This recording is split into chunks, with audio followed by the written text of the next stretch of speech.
Boa.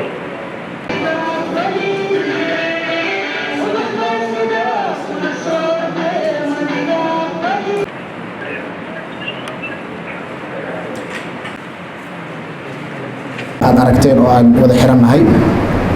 ayaanu maanta soo bandhigaynaa waxay ahayd 4 Abriil bisha afraad isla sanadkan xilliga uu bilaabanayay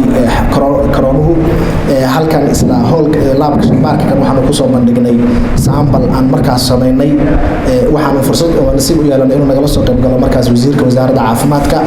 oo runtii nagu dhiirigeliyay inaanu sii wadno howlaha noocan oo kale ah xilligan adag lagu jiro waxaanu markaas dirnay fariin ahayd inaanu u baahannahay taageero inaanu helno si aan u soo saarno large scale ama alaabta intaan in ka badan saan u soo saarno aan uga qayb qaadano la dagaalanka coronavirus xilligan lagu jiro wasaaradda caafimaadka oo agaasimihii guud maanta aanu fursad u helnay inuu nagala soo qayb galo fariinta ugu horreysa ay diraan mar walba ay dadka la wadaagaan waxay tahay si coronavirus dadku ay uga hortagaan waa inay ku dadaalaan gacmo dhaqashada iyo afxirka labadaas arrimood labadaas anagoo ka duulayna marka waxaanu sameynay sanitizerka kan oo aynu ognahay maanta suuqa inuu ama ka sii go'ayba marketka inuu ka sii go'ayaba inta yaroo taalana ay aad iyo aad qaali u tahay markii la barbar dhigo waxa weeye sanitizerka kan aan anagu soo saarnay oo 100 ml ah suuqa intuu ku yaalo haddii la fiiriyo iyo intaanu anagu uu nagu fariisanayo waxa weeye farqi weyn ayaa u dhaxaynaya waxa weeye marka alxamdulillah waxaan aad iyo aad ugu mahadnaqaynaa oo aan rabaa inaan halkaan madashatan aan si gaara u sheego in baaqi aanu 4 Abriil dirnay ciddii nooga soo jawaabtay inay noqoto hay'adda Kaalo iyo hay'adda Oxfam aan mahad ballaaran u jeedinayno oo iyaga la'aantooda aysan maanta kulankan uusan dhaceen oo nagu taageeray runtii noona keenay wax walbaan u baahannahay inaanu ku sameyno mataqaanaa productigan hay'adda Kaalo iyo hay'adda Oxfam ku saabsan arrinkan mar laga dhawaajiya jirta lahaa yani lama filayn in macna soo saarka arrinka waxa xaqiiqo maalintii horreysay la soo sheego li arrinkaas sameeynaa waxaan soo xasuustay marada ka hor la yiri Soomaaliya laga sameeyo quality control oo dawooyinka iyo raashinka waxyaalaha baara dad runtii xilliga jooga waxay yiraahdeen in suuragal ma arrinka yani capacity malihin runtii waxa jira jaamacadii oo shaqeynaya aqoontii oo taal iyo dadkii magaalada gudaha ku jira kalsooni runtii aan muujin baa jira marka waagaasan ogeyn markaan yirdo waa la sameeyay waa kuwana jaamacadihii waa kuwana standardadii raashinka waa la baaray dawooyinka waa la baaray Afrika iyo Asia meesha laada meel badan la geeyay la soo xaqiijiyay standardkii caalamiga uu noqday kadib maalin dambe hadana sidoo kale Cabdiraxmaan ay soo jeediyay wax la sameeyay arrinka runtii aan ma qariibsan aad baan u soo dhaweeyay sampliga horeeyana loo keenay waxaynu gelin laabkii waxaanu qoray reportka markii dambe loo gudbinayo wasaaradda caafimaadka oo wasiirka uu soo qoriyo gudbinayo anaga macnaha xaqiijinay standardkii waan dul saar kalsooni aan ku qabnaa anagu jaamacada bisaraah anagu arday baan nahay wili jaamacadan waa ka soo shaqeynaa oo garanaynaa arrinkii gudoomiyaha ka dhawaajina waa sax in jaamacada ilgoonay lagu hayo sababta aqoonta meesha taalo halkan weeyaan iyada wax soo saara iyaga macna yareeya shaqo la'aanta iyaga yareeya wax kasta oo macna u baahan ee waddanka horumarkiisa marka adduunka horumarna asal ahaan jaamacadaha baa shaqeeya oo shirkad walba adduunka horumar daarta asal waxa ka jaamacadaha baa wuxuu research-ki iyagana soo saara marka in la support gareeyo runtii aad baan u soo dhaweynaya productiga runtii anaga kalsooni weyn baan ku qabnaa cid ugu badan ka baqayso waa inaga waynu qaadnaa waynu baarnay standardkii baynu siinay qaabkii loo baaray iyo wadadii loo maray standardkii sida caadiga anaga kafaalo qaadnay wixii ka yimid anaga ka mas'uula markii hore iyo markii dambe haddana waxaan rajaynayaa jaamacadu halka kaliya ku ekaan waddanka macnaha xaalado badan baa jira in macnaha wax alla wixii u baahan research hadii caafimaad tahay iyo hadday tahay horumar iyo hadday tahay ganacsi iyo innovation hadday tahay meeshay ka imanayso kasoo burqanayso runtii waa runtii waa jaamacadda waxaan runtii hambaliya u dirayaa jaamacadda BSU soo saartay oo iyo maskiga wixii farsamo ah jaamacadda un baa ka hadlaysay laakiin sida fikraddu ku timi aidiyadu wuxuu ka timi markii ugu horreysay jaamacadda BSU noola timi inay rabaan inay soo saaraan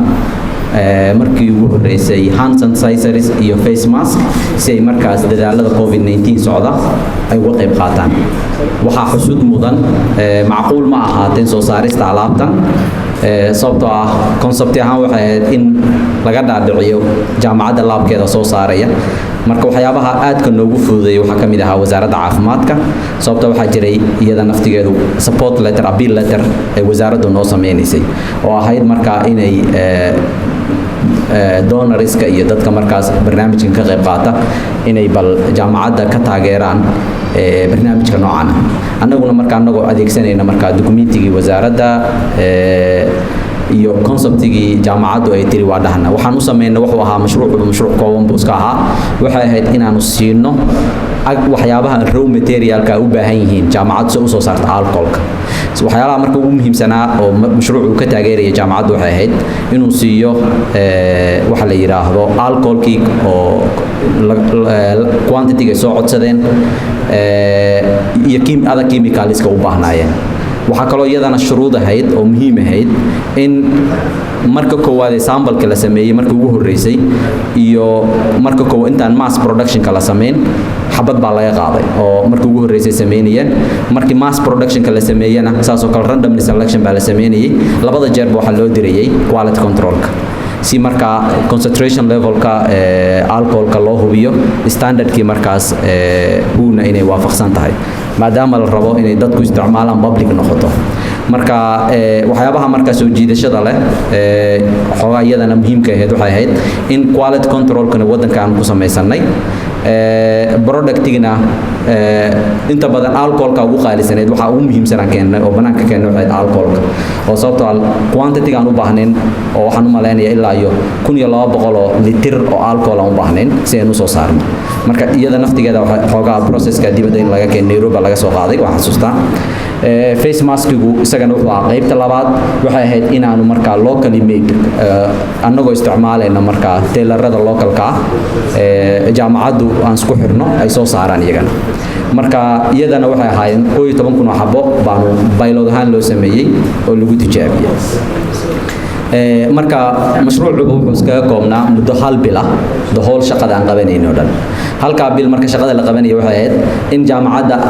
agabkii u baahneed la siiyo inaan isku dayin wax soo saarka wadanka inaynu hagaajinana dhaqaalaheenu isma bedelayo waxaan noqonaynaa weligood wadan faqri ah oo ku tirsan hay'adaha dibadda iyo wadamada kale caalamka aan wax horumar sameeyay laakiin wax soo saarka wadanka waxyaalaha aan ku saadin karno waxay tahay inaan warshado yar la yimaado in dadkeenu istaago inay waqti iyo saacado badan shaqeeyaan productivity-ga ama surface ha noqdo ama product ha noqdo inaynu qayb weyn aan siyaadino aad waxay ugu tahay dhaqaalaha wadanka iyo horumarkeenaba haddaan jaamacadda ku soo noqdo jaamacadaha inta badan rankigooda ama credibility-gooda waxyaalaha lagu ammaano waxaa ka mid ah maadooyinka iyo faculty-da college-ada independence sida hadda waxu maartay ay yihiin quality-gooda laakiin waa research-ga waxyaalaha lagu kala horumariyo waxaan u malaynayaa kan inuu kuwaad ahaan kii u dambeeya noqon doonin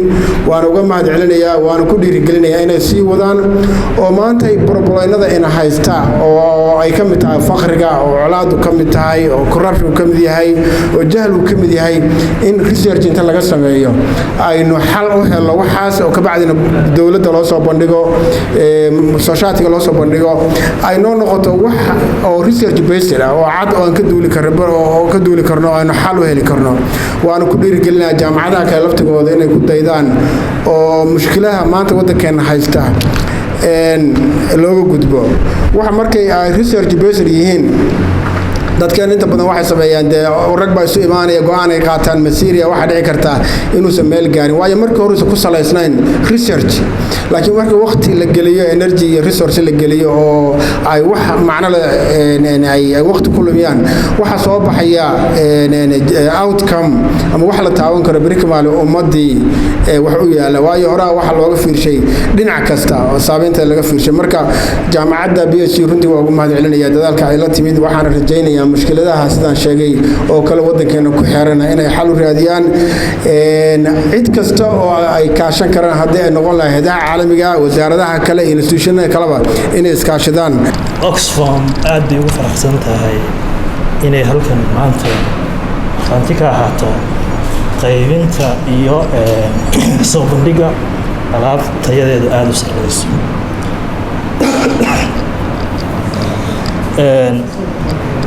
sharaf weyn ayay noo tahay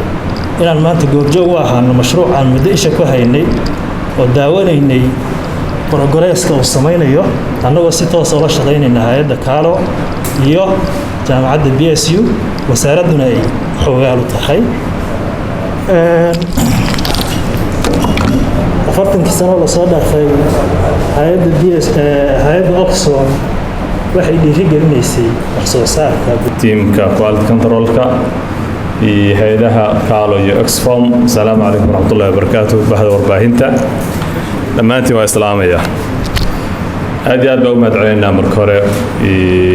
jaamacadda BSU oo runtii shirarkan nagu yeertay qaybna aanu ka ahayn. waxaa sidoo kale u hambalyaynayaa tiimka iyo xirfadlayaasha ah oo alaabtaan inoo soo saaray labada qaybood iskugu jirta oo baahida weyn loo qabo. waxaa sidoo kale u hambalyaynayaa wasaaradda ganacsiga oo runtii inay dhiirigeliso ganacsatada yaryar waxyaalaha local productionkaana in lagu dhiirigeliyo ay aad muhiim u tahay. runtii barnaamijkani waa markii labaad oo wasaaraddu ay ka qayb qaadato. kii hore oo tiimka wasaaradda iyo wasiirku ay joogeen wuxuu aad baan u soo dhaweynay. waxayna muhiim ay tahay adduunka hadda lagu jiro oo gaar ahaan markuu bishii saddexaad uu bilowday cudurkaani wixii ugu darnaa oo la waayay wuxuu ahaa waxa la yidhaahdo sablaygii ay ugu horeeyaan maaskiga ay ku xigaan waxa la yidhaahdo qalabkan hadda jeermisdilaha oo hadda halkan yaalla. waxaasoo dhan marka waxaa keliya oo ka badbaaday waddamadii local productionka ama waddankooda ay wax ku soo saarayeen. waxaa adkaatay in sablaygaas la helo. marka hore marka uu hambalyaynayaa jaamacadda BSU iyo ardadeeda iyo macallimiintoodu inay isku dayeen bilowgiiba in baahidaas ay buuxiyaan. waxaynu ognahay cudurkan COVID-19 2019 dhammaadkeeda soo bilowday heerar badan uu soo maray lana rajaynayo kolley sida hadda la muuqata inuu sii jiri doono. waxa kaliya marka laga badbaadi karo waxa weeye in isku tashi la sameeyo qalabkiisa la soo saaro muxuu ahaa shaqaalihiisa la tababaro